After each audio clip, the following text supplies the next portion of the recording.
Well, good damn morning, Americans. Jericho Green here with you once again. Make sure you hit the link in the description to get yourself some brand new green gear. Yes. So, this Somalian welfare education fraud in general, fraud in any way they can take part in it, coming out of Minnesota and other states in the Midwest, I'm sure, probably other states around the whole damn country, but mainly the ignition point is Minnesota.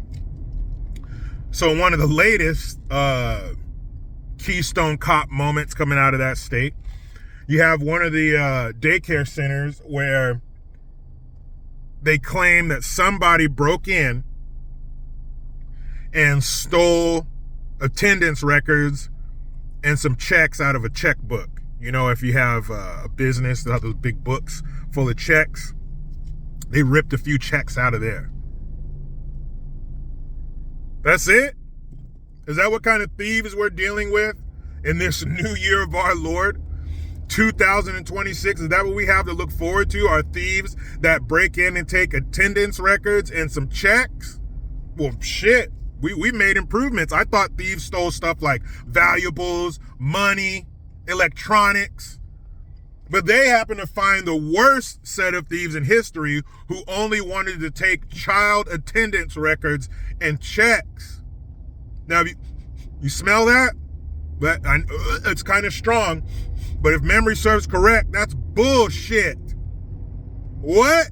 They broke in. First, they said they came in through the back. They broke in through the back door. Then they said they cut a square out of the wall to get in. What are these attendance records made of? Platinum? Why would they cut out a square in the wall to get into a daycare center? Are these the snack bandits?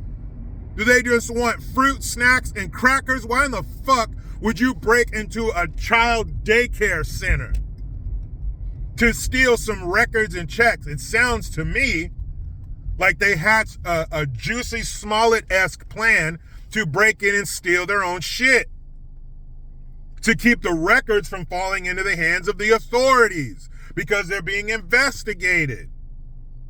Did these people, and they're African, Somalians are Africans, Juicy Smollett used Nigerians. So do they know some of the same people that Juicy say, hey, I got some guys, they can take care of you. You need something broken into, you need to be beat up lightly? I got a couple guys, they'll take care of you. Do they go to the same places to get their criminals? What the fuck are you thinking? And what's worse than that is you think we're going to believe you. You think we're going to believe that thieves broke in to take attendance records. Is there a big black market place for attendance records for toddlers? There's only one reason that those would be stolen, so it does not fall into the hands of people who are going to go over it with a fine-tooth comb. And then the kid that they have standing behind the podium espousing this horse shit, and I call him a kid because he looks like a child. He looks like he might go there for daycare. Honestly, no bullshit. He literally looks no older than 14. If that guy came into your establishment and said, can I get a beer? You would laugh at him and ask for ID. Because there's no way this guy is above the age of 18. He looks like he goes to high school. So number one, I've never seen any kind of manager, especially at something like a daycare that's so important, that you have to have so much licensing and experience and all this and inspections. I've never seen somebody so young. And I'm not saying young people can't do it, but you're thinking a manager, somebody who's been in that business for a while, somebody who's gone to school for it, he just does not look old enough to have accomplished that. Then to add insult to this fraudulent injury, you have this little, and he looks like P. Diddy's love child. He looks like P. Diddy fucked one of those Africans on the CCF commercials with Sally Struthers. You know, the little tiny ones with the big ass light bulb heads and the bloated stomach with flies around their mouth. It looks like P. Diddy fucked one of them. And to add insult to this fraudulent, or to put a cherry on top of this fraudulent ice cream sundae, he's wearing $2,500 Tory Church glasses. I'll put a link in the description box. They zoomed in. They got a picture of him off the website and everything. So how, sir, are you making enough money to have $2,500 glasses on and you're the manager of a daycare center? Now, could he have a side hustle? Could he be doing some internet shit? Could he be selling? I don't know. This is America. This is what brought these thieves and these ticks to our country in the first place. So it can be done. If you have an entrepreneurial itch, you can scratch it in America, but I doubt it. I doubt that that's where this young man gets his money. I think he gets his money the same place that everybody else at that bullshit daycare center gets their money, from the taxpayer. And they are so unafraid of consequence. They are so unafraid that the gravy train is going to stop that this little fucker is wearing $2,500 glasses at the podium in front of the cameras. And the way he's speaking, two things are apparent. One, he wasn't ready for this. He was not ready to get up there and talk in front of these people. Maybe he was the only one that spoke English. It feels to me like he was the only one that spoke good enough English to get up there, because everybody else doesn't know any fucking English. All they speak is Somalian. So number one, he wasn't ready for that. Number two, he does not have a strong command of the English language. And that's indicative of other things.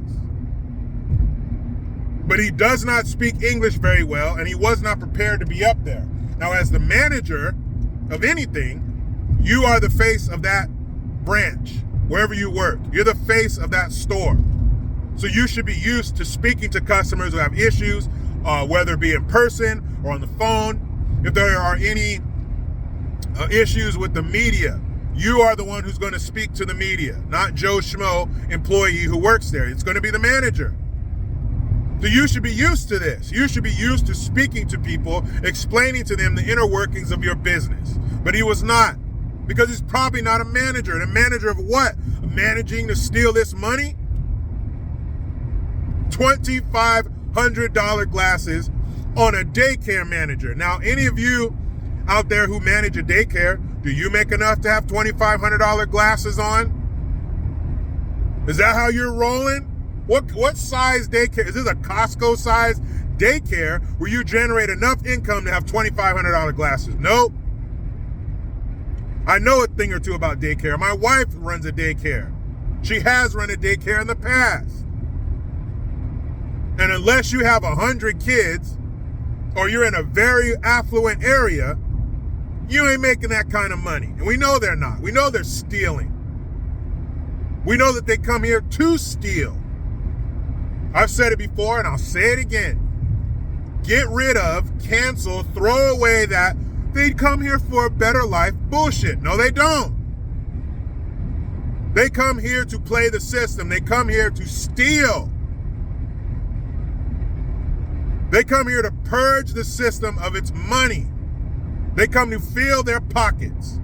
They come to bring their family here to do the same thing. That's why they don't assimilate. That's why they don't speak English. That's why they turn their parts of town into the shithole they came from. They don't want to be American. They only want to be in America. And it's not all their fault. Part of that is us. We are partially to blame because we allow them to steal our money. We help them to steal our money. We are the dog from that Richard Pryor skit. Let me explain. Those of you who have never seen that skit don't know what I'm talking about. Those of you that do, you're probably laughing already. Richard Pryor, I think it was Live in Concert, 1978. It's where he's wearing the black pants and the red shirt, red button-up shirt. It's almost like a blouse. And he talks about this Doberman Pinscher that he bought, and that he bought the Doberman Pinscher to protect his house, to attack. But he said the dog is too nice.